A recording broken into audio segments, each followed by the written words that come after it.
Is Saturday in College Park a game to shape Nebraska's season? We'll take a crack at that next.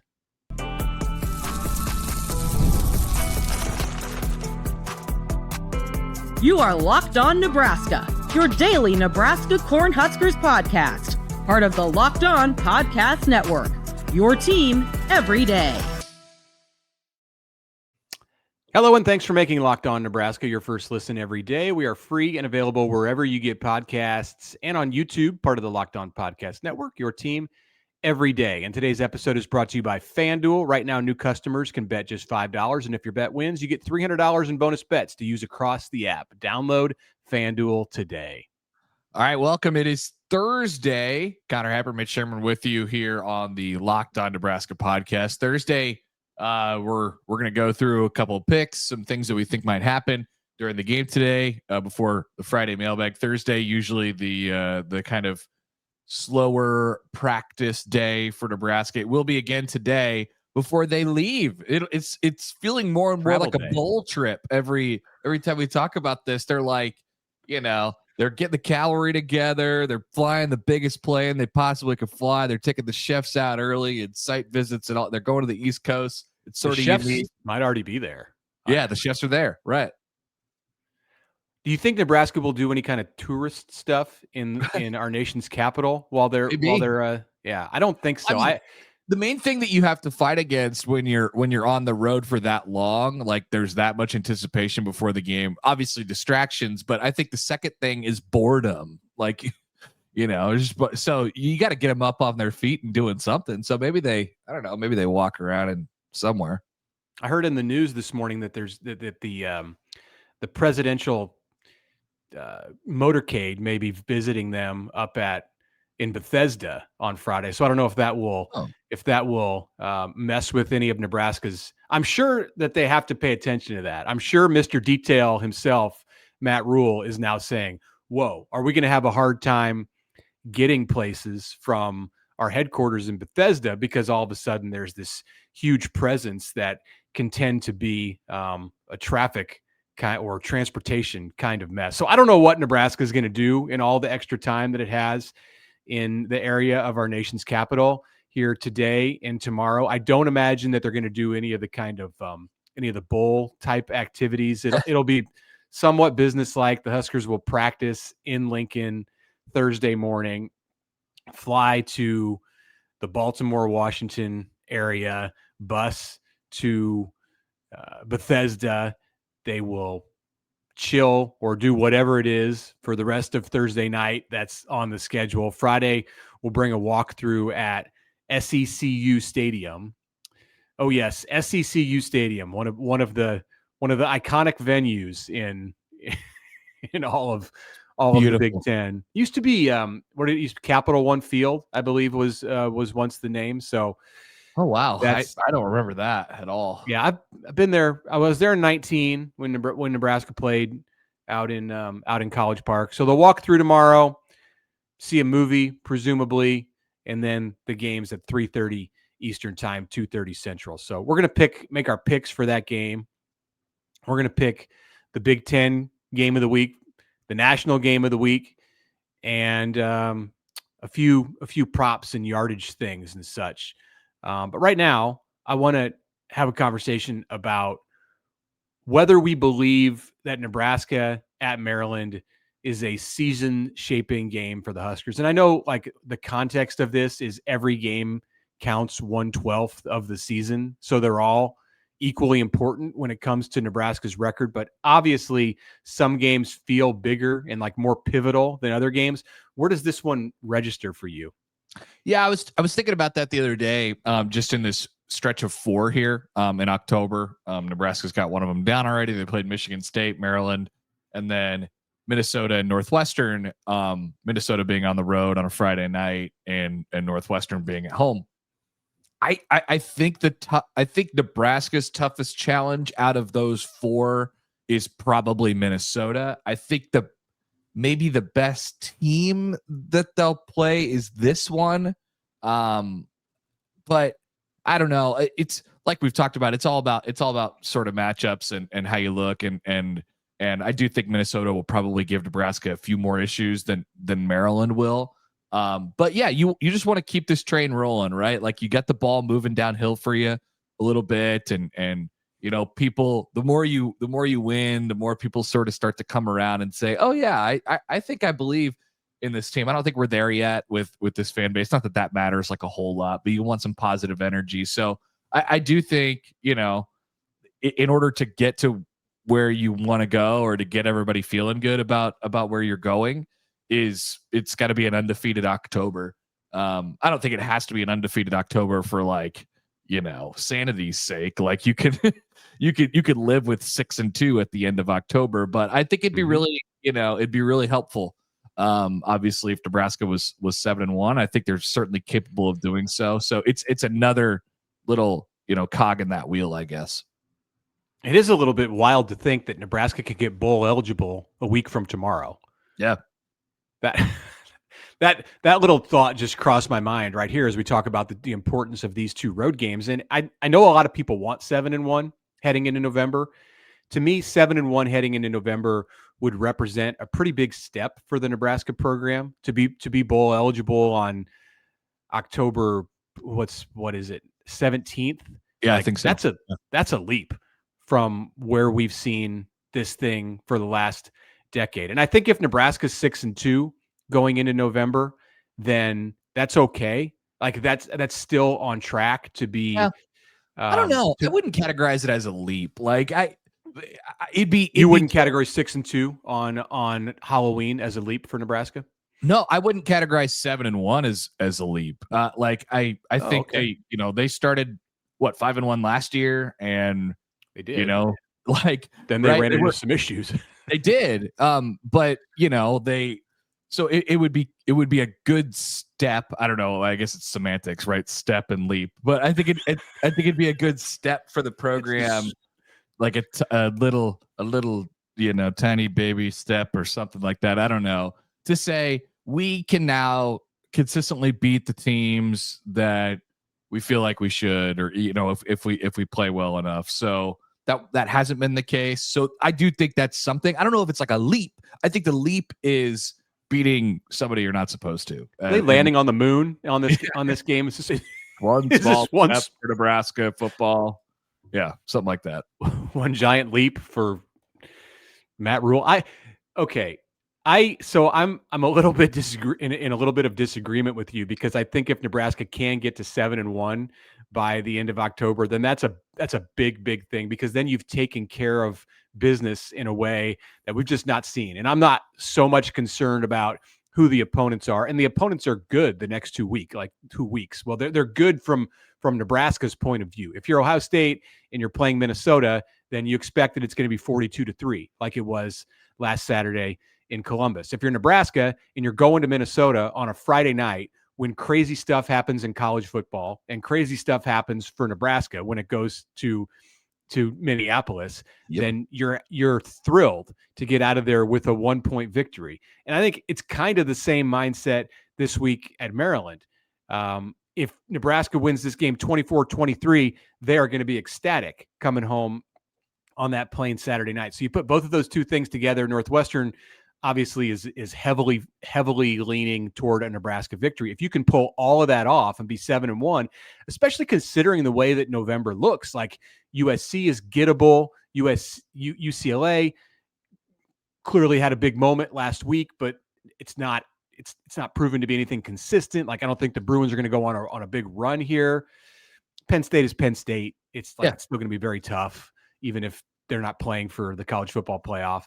And Iowa's a game that I think Nebraska kind of like has to win to make it a really successful regular season. Like, if you're 7-1, you're really looking at like 9 wins or even 10 as very much a possibility. And that's a leap. Like, so you'd be in position. You'd be in position. You put yourself in position. And how many times do we talk about, when they go into November, or when they go into mid-October even, it's like, oh, well, all right. I guess what are we playing for at this point? I mean, Nebraska is still in all the when they break down the college football playoff, not rankings yet, but like when they do it conference by conference and they're like still in the hunt or whatever, Nebraska's still in that.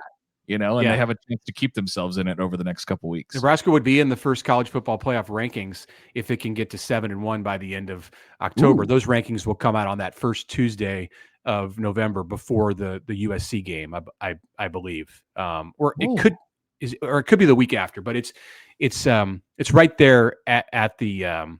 Let's look at the calendar here. So it's November Tuesday 4th. night. Yeah, November 4th. Right. So that's the weekend after the USC game, right? All right. You're right. The USC game would be November 1st. Yeah. Yes. All right. So you'd have to get through USC in order to be in hey, those first. Yeah. Now that's a leap. If they win all these games and the USC game, hello. Yeah. We're putting Nebraska at 8-1 right now. Where would it be ranked in the first CFP rankings if the Huskers are 8-1 on November 4th? They're in the top 15. Are they in the top 12? Yeah, they're in there. Yeah, they're in the playoff. If they're in those playoff rankings, if they win, well, I know they're in the rankings, but are they in the playoff? Are they in the top 12 at 8-1? Oh yeah. They're in. They're in. Yeah, they're in the playoff. Yeah. All right. Okay, I personally think they're going to split the next two games. That's the two road games that are coming up here for Nebraska over the next 8 days. What is this about? I think they're going to split the next two games and go into October. Come out of October at 6-2. So suspenseful now as we head toward the last segment of this podcast. We're going to do the second segment first. But will I pick Nebraska to lose this game at Maryland? And if not, then you know what I'm saying about next week when we get to that one. If they, depending on how this goes. All right. We're going to take a break. When we come back, step out of our Nebraska bubble and look somewhere else for an example of just how crazy things get in college football. That's coming up next. A message right now from SupplyHouse. When the opening whistle blows on a new repair, get your crew moving forward with SupplyHouse. Order today and see parts at your doorstep tomorrow. Over 280,000 plumbing, HVAC, and electrical items from the most trusted brands in the business. SupplyHouse has a real-time inventory and honest lead times that keep you from punting projects, while their industry-leading customer service always has your blind side covered. If you need parts for a project, SupplyHouse has next-day delivery. Talk about a game changer. The Parts Finder tool and 3D schematics can save you hours on the job where every detail matters. So join the free Trademaster program today and score serious perks like priority shipping, lower prices, and a dedicated support line. Visit SupplyHouse.com to sign up for free and use the promo code SHCollege5 for 5% off your first order. That's SupplyHouse.com. Real people, real service. And a word from our friends from the FanDuel Sportsbook. Yes, the NFL season continues to roll on, rather. In fact, they do tonight. We have a Thursday night football game between the Eagles, the ELGLES, and the New York Football Giants tonight. We'll see how exciting that one is. But if you don't think it's exciting, or maybe you do, you can take a look at the spread on the FanDuel Sportsbook. The Giants are currently going off at +7.5 at the time of this recording, which is about 8 o'clock on Thursday morning. So check it out on FanDuel, and you can take a look at whatever you like. Maybe it's for Saturday, maybe it's for Sunday, live betting, anytime touchdown scores. You want to double down on your fantasy guys, you could do that as well. Download the FanDuel app right now. Head to FanDuel.com to get started, or of course, find it in your app store as well. FanDuel.com, and place your first $5 bet today, because right now new customers can bet just $5, and if that first bet wins, you'll get $300 in bonus bets to use across the app. Once again, FanDuel.com, place your first $5 bet now.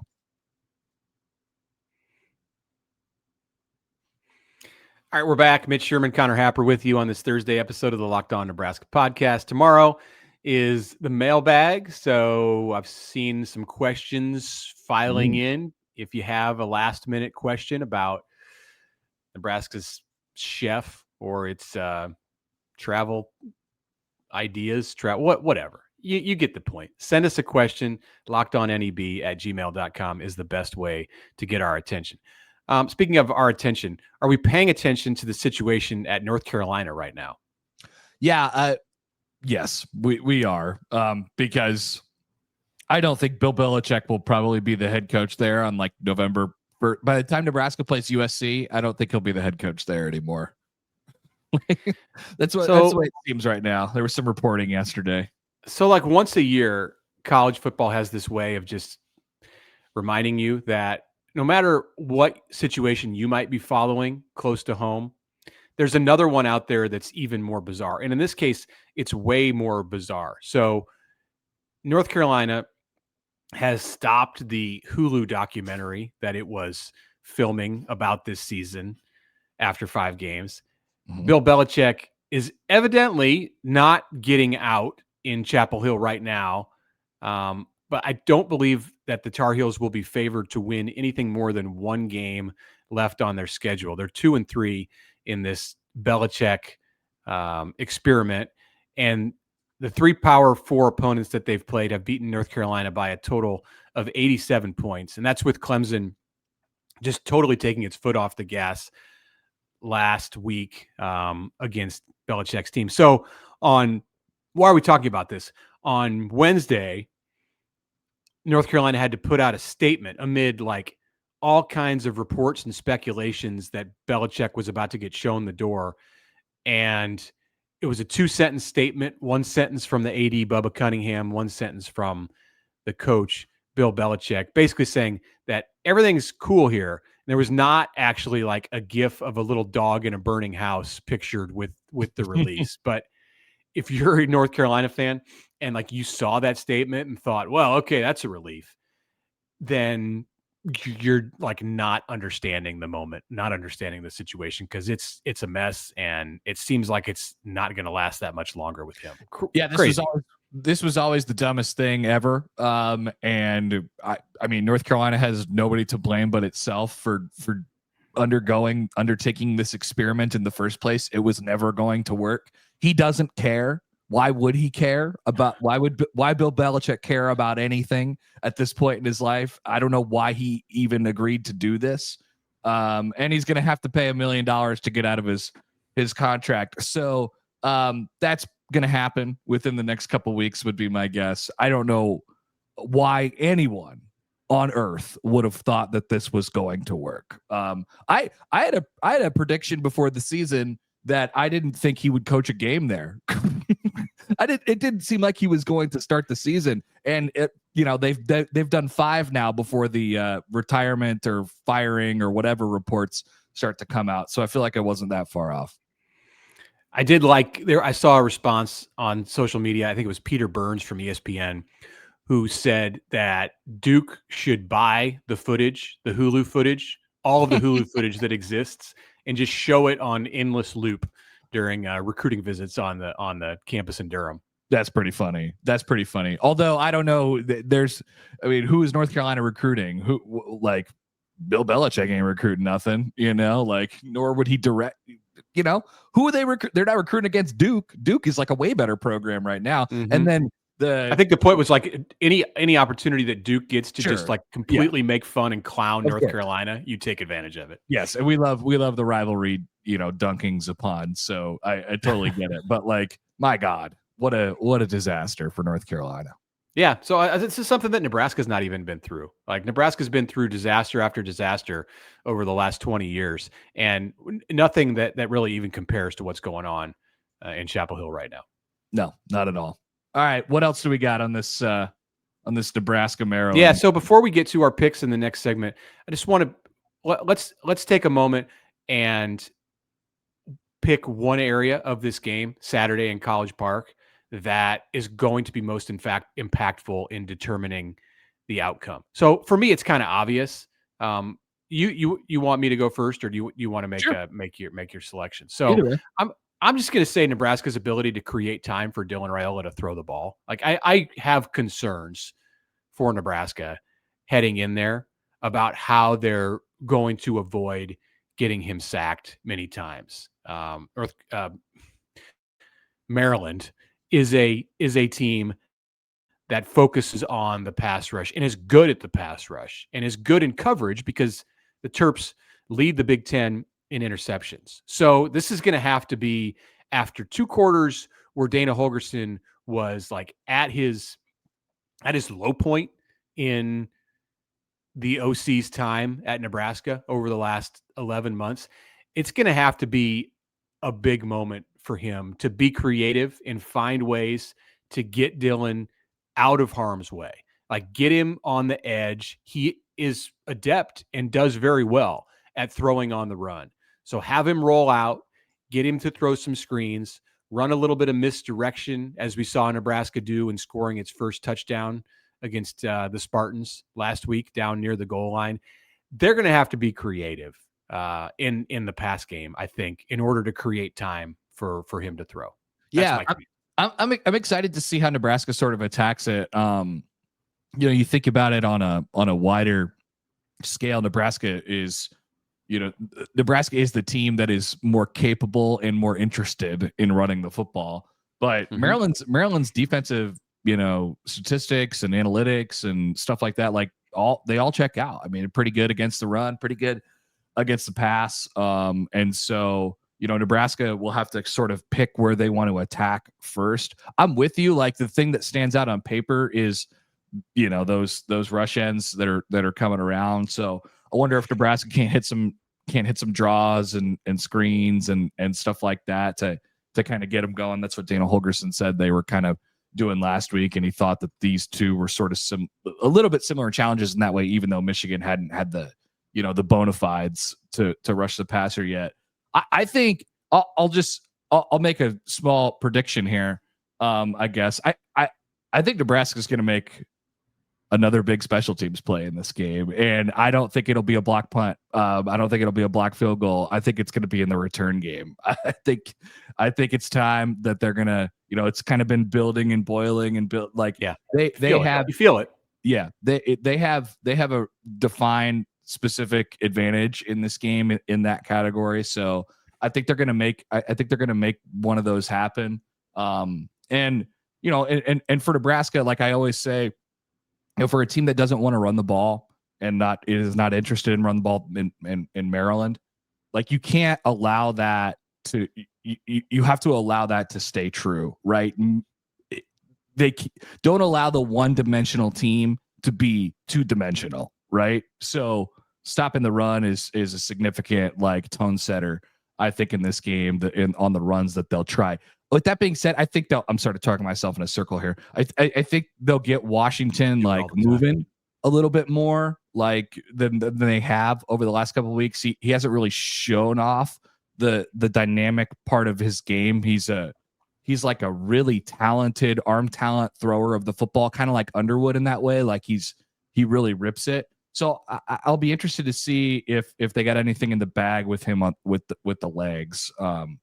Considering those type of quarterbacks have hurt Nebraska so I think far. he's most dangerous with his legs down near the goal line, and he's run it in 3 times this year, and they've all been plays where they've fooled the defense, and it's been a fake handoff, like an RPO or play action or something, and he's able to just roll out and basically walk into the end zone. So those are the kind of, Nebraska obviously does not want that to happen, has to be aware of his tendency down near the goal line to take the ball and roll out of the pocket and find himself with open grass ahead. So that's something to watch.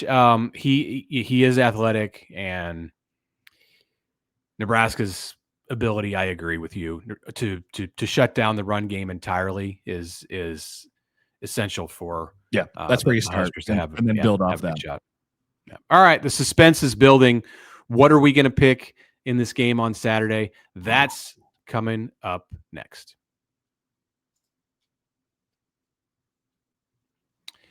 But right now, a word from Mazda. Mazda crafts cars for those who do more than simply move. Check out the Mazda lineup of vehicles for a fit that will work for you. Mazda delivers confidence with every ride. It has more IIHS Top Safety Pick Plus awards than any other company as of August 2025. From footwork to breathwork, athletes sweat all the details, and Mazda brings this same intention to how we craft every model. You can feel that Japanese craftsmanship And all of the details from metallic accents to available Napa leather upholstery. You can make everyday drives feel like anything but every day. With smooth handling to intuitive controls, it's easy to enjoy your time behind the wheel of a Mazda. And with all-wheel drive standard in every crossover SUV, you will find that you drive with confidence through almost any season. Like the athletes you watch, Mazda sweats every detail, because when you make every move count, impossible becomes irrelevant. Mazda, move and be moved. And one more word from our friends from Quo. One of the tools that might help make a huge difference for business owners is Quo, which is formerly Open Phone. You may have heard about them before. It's the same great business phone system that you've heard us talk about, just with a new name. And here's why it matters. Every missed call is money left on the table. Think about it that way. When every customer conversation counts, you need a phone system that keeps you connected 24/7. And Quo is the #1 business phone system that streamlines customer communications. It works right through an app on your phone or your computer, so there's no more worrying about carrying two phones or relying on a landline or something like that.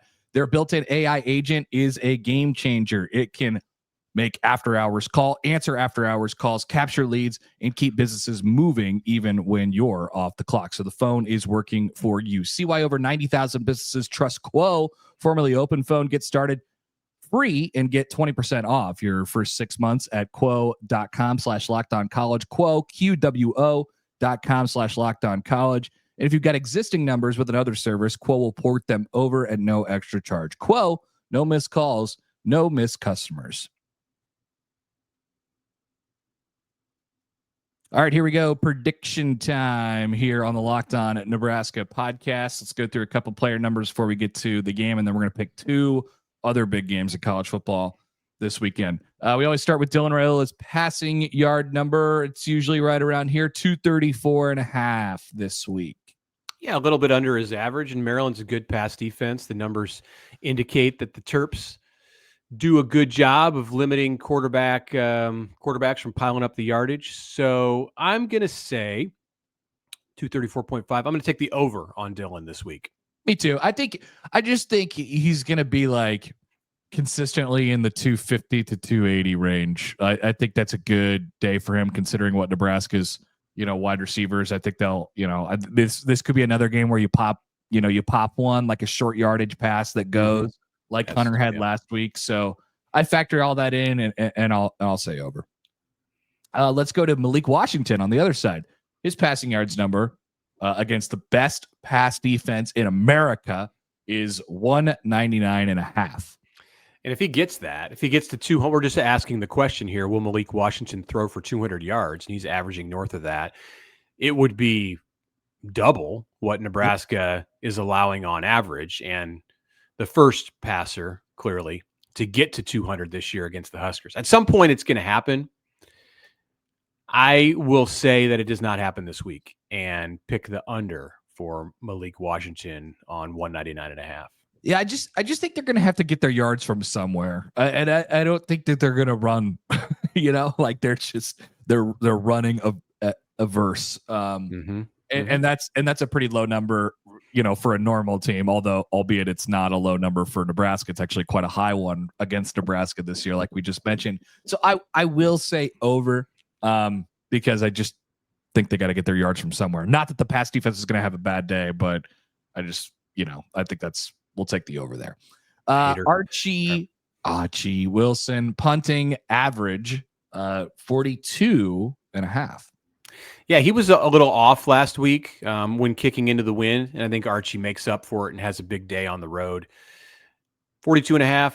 I'm going over for Archie on his punting average. Yeah, I don't know what the weather looks like for Saturday. It hasn't been a talking point this week, so I haven't even looked at it.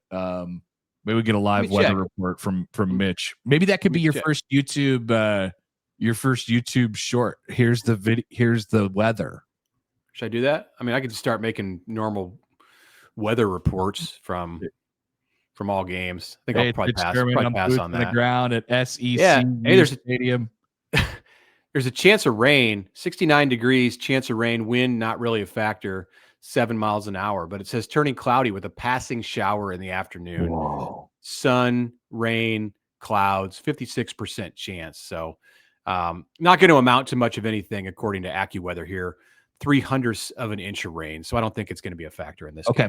I'll take the over. Archie's gonna. I want to see an Archie punt where like he gets one rolling a little bit, right? Punt it in the other direction and kind of just bounce, roll. So yeah, let's take the over for Archie. And then Ja'Cory Barney punt return yardage 33.5, which would have been a monstrous number coming into the year, but now it doesn't look so big after all. Seems kind of small, right? Yeah. I think Maryland's going to pay a lot of attention to what's going on in the Nebraska punt game. I think they're going to try to kick away from Ja'Cory, actually, and he's going to have a hard time getting his hands on a lot of returns. So I'm going to say I know you believe something's going to break in the return game from what you said earlier, but I'm going to say under on this. Yeah, I'll say over. Like, whether or not he takes one, he's going to be good for a couple, 2 or 3 10 to 15 yarders, and that'll make up your yardage right there. So I got a lot of confidence in Nebraska special teams right now, if you guys couldn't tell. So I'll take the over on Barney. Who will rush for more yards, Nebraska or Maryland? My pick is Nebraska. Remember, this includes sack yards coming out. So yeah, I'll also say Nebraska, but I think it's going to be a little closer than probably what you might think going in. Okay. Who will score Nebraska's first points? This is actually final points. I changed points. This one up. Final points of the game. Thinking about the fourth quarter and what might happen. Is this game going to come down to a field goal? Will Nebraska be needing a touchdown to win the game? Will the Huskers be comfortably ahead? Dane Key is my answer. I just wanted to have an answer that was Dane Key, and I think he's gonna. So that's why I manufactured a question. Yeah, to answer a Dane Key. Dane Key. Nice. Let's go with Emmett Johnson. He runs one in and yeah, those are Nebraska touchdown maker. Scored 3 last week. All right, who will Nebraska win the turnover battle? The Huskers have not lost the turnover battle in any of 5 games this year. They're +6 for the season. Will that streak continue? I guess it's not a streak. I believe they were even in at least one game. So there is no streak of winning the turnover battle. There's a streak of not losing the turnover battle. But the question here is, will Nebraska be on the plus side? Yep, they will. The other team's going to put the ball in the air a little bit more, I think. So, more chances to pick one off. I'm going to say this game's even in the turnover battle. Ooh. So they'll both have one, which means that Nebraska will not. All right, we get to Nebraska -6.5, 2:30 p.m. BTN at Maryland. What do you got for a score? Nebraska 27, Maryland 17. And I think for the most part, Nebraska, their defense really shows out in this game. It's kind of the dream matchup, I think, for their defense as far as a challenge is concerned. So yeah, give me Nebraska relatively comfortably, like a weirdly relaxing Saturday road game, and then you can go on about your afternoons. Okay. I've been on the fence about this one all week and have leaned both directions at certain times. Thought I had an epiphany, much like my gas station epiphany before the Michigan game. Thought I had one of those a couple of days ago about how this was going to go, and I've changed my mind a bit.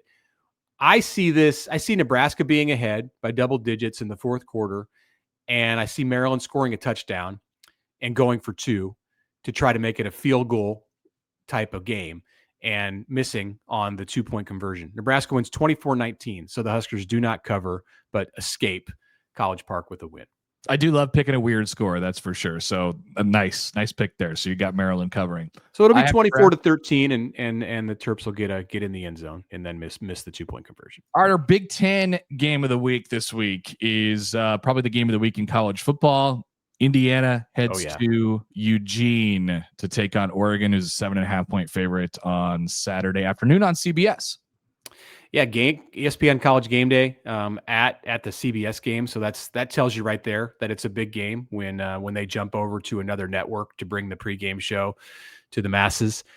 I like Oregon in this game, and I like Oregon somewhat comfortably. I think this is the day when in the 2025 season when it just doesn't all come together for Kurt Cignetti. So Oregon to win by double digits. and cover the spread. I agree. I was thinking like 42-28 or 42-21 or something like that. Yeah, give me Oregon. Indiana, I believe that Indiana is just going to run into something where it gets a little bit overwhelmed. Yeah, this is not to say anything about India. Like Indiana's probably still going to make the playoff, So I just think this is a different kind of team. So give me Oregon. The last game we'll pick this week. Sorry, Mitch. Last time they played a team like this, they played Ohio State last year and lost by 23. So yeah. In Notre Dame in the playoff, and that was not as close of a game as the final score indicated. Notre Dame was clearly the better team. Yep. Okay, our national game. This is interesting. I had to double check this point spread. Oklahoma, possibly without its quarterback John Mateer, who's been making moves to try to get back from that hand surgery that he had a couple of weeks ago. He missed the game last week, which was a blowout against Kent State. 6th ranked Sooners, undefeated, going into Dallas against Texas, 2-loss Texas, unranked Texas. Horns are a 1.5 point favorite. I don't know when the last time a team was an underdog as a top 10 team at a neutral site or at home against an unranked team, but this is what's happening here, 2:30 p.m. ABC. All right, so Red River is always one of the most ridiculous games of the year. And this game screams ridiculous because of the uncertainty at quarterback on both sides, right? I mean, what is Arch going to bring to the table? It hasn't been good so far. And then the injury situation with Mateer at Oklahoma. Both defenses are pretty damn good. Oklahoma's is the best in the country probably so far. So I just think like this has turnover-y, kind of chaos factor stuff, big play stuff kind of written all over it because both teams are really talented. But with that being said, I'll just take the better team with the better resume. Give me Oklahoma. Okay, I'm taking Texas. I'm taking Texas to win and think Vegas knows something. Win outright. I mean, I think this spread is about Mateer's uncertainty. If John Mateer's there and that he can go in this game and he's actually healthy and can play, then I think Oklahoma's favored in this game. And I think Oklahoma's kind of playing some games with Texas a little bit. I know the Sooners are. You can tell from what Venables has said. And then as the week's gone on, there have been these reports that Mateer wants to play. Of course he wants to play. I mean, so I think that's. And I don't think he's ready yet. That's just my suspicion here. I know nothing, of course, about that, but I'm taking Texas to win the game. Wow. I just don't know how Texas gets any points. That defense against Arch and that, we saw it against Ohio State. It looked pretty bad. So yeah, we'll see. We'll see if they've progressed any. All right. That's it for us. Locked On Mailbag tomorrow. And we'll be with you on a Friday. But for now, it's another big moment for Locked On. It is college football kickoff, which is presented by Locked On and Fire TV with Drake Toll and Gary Patterson and Jesse Holly each Thursday. That'll come out today throughout the season, and that's only on Fire TV.